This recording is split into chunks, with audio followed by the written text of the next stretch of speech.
in a robbery? I am from the future, and all of this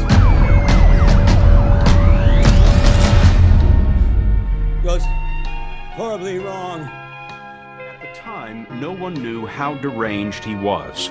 But now, we have a videotaped interview with Weston. It is a rare look into the tortured mind of a psychotic killer. This trial may make legal history. Any day now, a federal judge will decide whether the government can force Weston to take antipsychotic medication against his will. Prosecutors hope the medication will make Weston competent for trial. Psychiatrists say Weston is among the worst paranoid schizophrenics they have ever seen. The videotape that you are about to see is a portrait of a man at the end of a long journey into madness. This is Russel Weston. He describes himself as a brilliant scientist, and sometimes he says people confuse him with God. Hi, Mr. Weston. My name is Dr. Resnick. This interview was done in a prison hospital 6 months after the Capitol murders. Weston is being interviewed by a psychiatrist who wants to know if Weston understands the trial he faces. Weston says that he's on a crusade to wipe out cannibalism in America, and he explains how he kills the cannibals. I usually boil them in sour crude oil, is usually what I do. Boil who in sour crude oil? The cannibals. Which here in Washington, D.C., it amounts between 40 and 50,000 cannibals. I will put them in sour crude oil that's boiling hot, and whenever they get done, they turn out to be hard as a rock. And then what happens to them after that? Well, they're usually deceased. Usually then I put a rope on them and I hang them up around Washington, D.C., and all of the rest of the people who see these blackened corpses all over town know that cannibalism will not be tolerated. President, listen to them niggas, man. The madness of Russel Weston exploded into violence last year on July 24th. There was just rapid gunfire, one right after another, this pop, pop, pop, pop, really, really quickly, and gunfire, one right after another, this pop, pop, pop, pop. Gunfire, one right after another, this pop, pop, pop, pop. Gunfire, one right after this pop, pop, pop, pop. Goes the Ruger, off the Lexus Land Cruiser. Best to slow your roll, ho, before I put some holes through ya. Booyah, my 50 caliber got niggas running back to Africa. Bitch banged up my passport, so I'm swerving in my Acura. Pop was like a firecracker. There was a lot of confusion for everyone that was inside of that fairground near. We heard the pop, pop, pop, pop, pop sounds. We heard... This is hell's a poppin'. Going through your mind, what did you think when you first heard those sounds? I thought this would be what you just said. I thought it was fireworks, 4th of July. One right after this pop, pop. That's what it sounded like. At the Capitol, Officer Jacob Chestnut, a father of 5, was standing guard at a metal detector. Witnesses say Weston pushed a gun into Chestnut's face and fired. All of a sudden, I just started hearing screaming, and then one of the guards kept telling everybody to run. A few steps down the hall, Weston shot Detective John Gibson, an 18-year veteran with 3 children. Gibson managed to fire back, hitting Weston 3 times and taking him down. The terror was broadcast to the nation. Weston's parents were watching. We are so sorry about what our son's done. We would never in our wildest dreams have thought he would have shot anyone. And we are so sorry for their families and the children left. The attack was a national tragedy. It seemed a senseless assault with no motive behind the mayhem. But in the mind of Russel Weston, there was a motive. Weston explained to a government psychiatrist that on that day he was trying to reach what he calls the great safe of the United States Senate. Inside, Weston expected to find the controls of a time machine that he calls the Ruby satellite system. Weston explained that he invented the system for NASA, but that in recent years the government had been abusing the time machine, and if he didn't seize control immediately, the Earth would be destroyed. I come from a nightmare apocalypse. Weston says the time machine gives him immortality because of a feature he calls the time reverse sweep. When I become deceased, then that computerized system will kick in a program. That program will time reverse sweep me away And when it sweeps me away, it will reverse me back to a point where I am no longer deceased. Okay. It will time reverse me back to the point where I am no longer deceased, and then that same system will act as like a transporter system, and it will put me right into the Ruby satellite system control.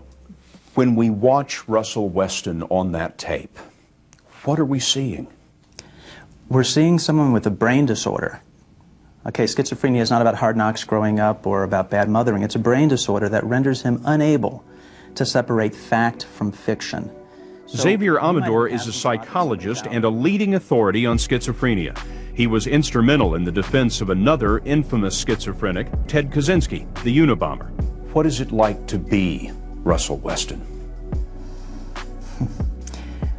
It is, at times, probably incredibly exciting.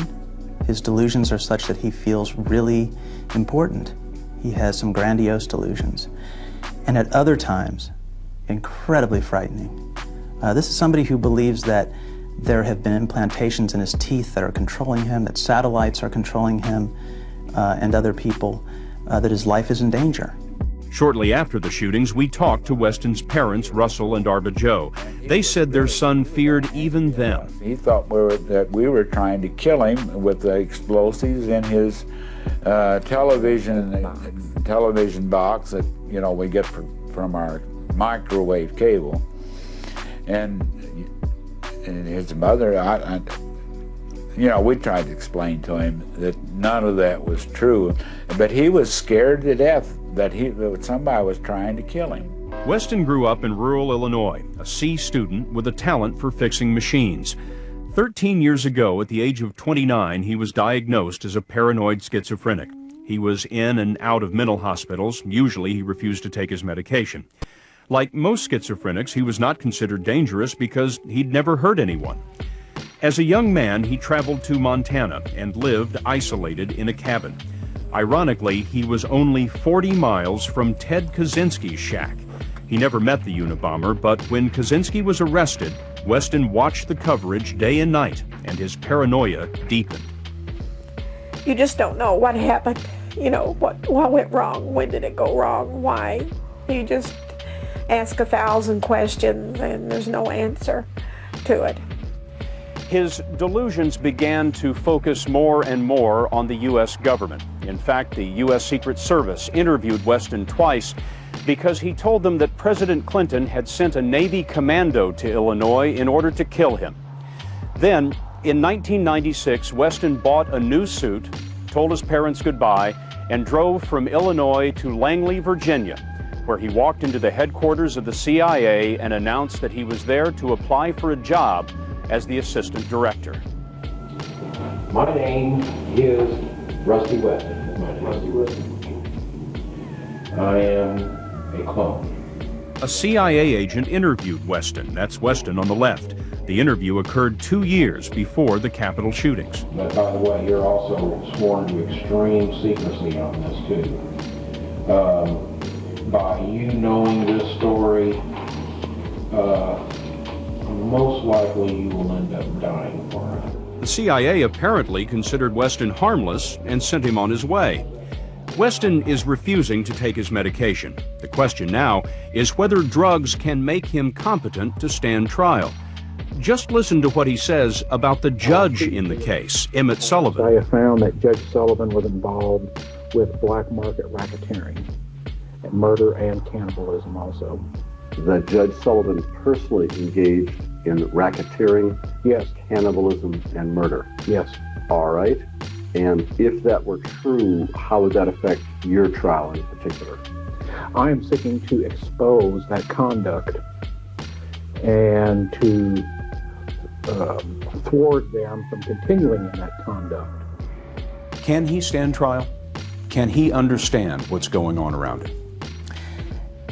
The competency standard in our country, both at the federal and state level, and this is a federal case, is really actually pretty low. You basically have to be able to tell the difference between a judge and a grapefruit. I mean, you really just need to know some factual things. You need to be able to consult with your attorney. And according to Amador, Weston has another problem. He doesn't believe that he's sick. He's like about 50 to 60% of all people with schizophrenia. My research and other people's research show that these people have a syndrome called anosognosia. You see it in neurological disorders. So about half of all people with this illness have this anosognosia syndrome. They don't understand they're ill. Listen to how Weston reacts when he's asked if he would plead insanity on his lawyer's recommendation. If theoretically AJ and Barry did recommend an insanity defense, would you go along with it? No. Why not? That is not advantageous to my position.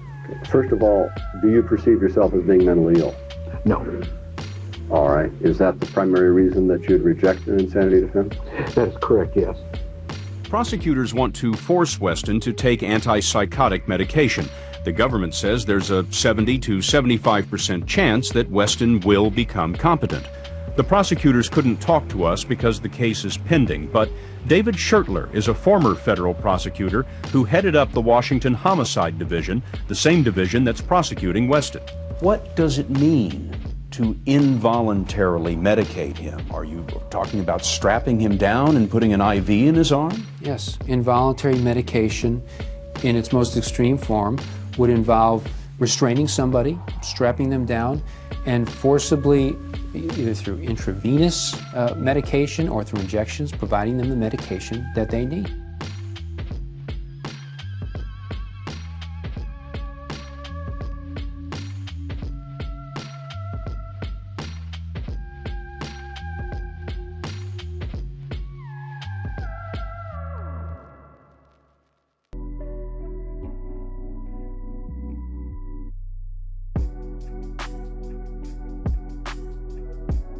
I'm not going to sugarcoat it. You're in for a really weird night.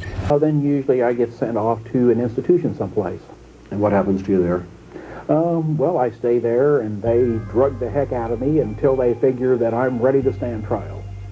And does anything happen to you besides being drugged? Oh, I've been murdered a few times. I've been murdered and cannibalized a few times. Murdered and cannibalized while Yes. in the hospital? Yes. So you don't see that as a very good outcome? Well, it's one of the, in other words, it's one of the possibilities. Everybody is half dead. Everybody avoids everybody. It's not likely that the medication will help all that much. It may restore him to legal competency, but he's still delusional and he still has anosognosia. And think about that for a minute. He doesn't want to pursue a mental illness defense and not guilty by reason of insanity defense because he has anosognosia. He doesn't know that he's ill. If he stands trial, he faces the possibility of the death penalty. Rusty Weston has long feared that the government was out to kill him, and for the first time in his life, he may be right. There is a sense that what the prosecution is saying is let's medicate him so we can make him better, so we can kill him.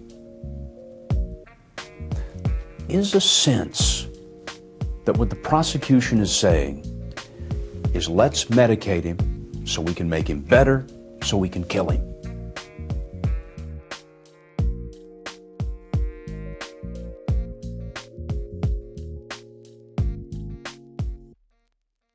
There was a guy, there was a man in a blue jacket. I imagine he was security. He didn't look like a police officer. He looked maybe more like a undercover security guard or security, some kind.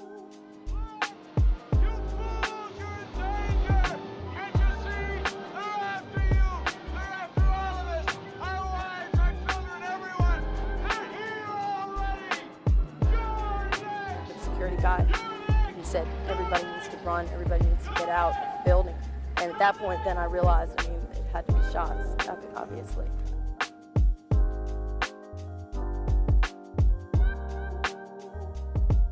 He said, everybody needs to run, everybody needs to get out.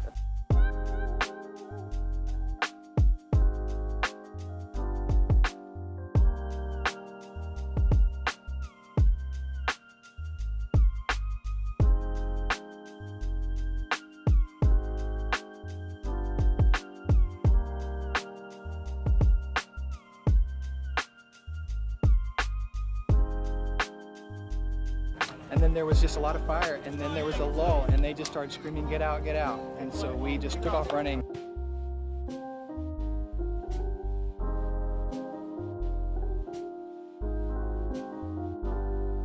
and then there was just a lot of fire, and then there was a lull, and they just started screaming, "Get out, get out!" And so we just took off running.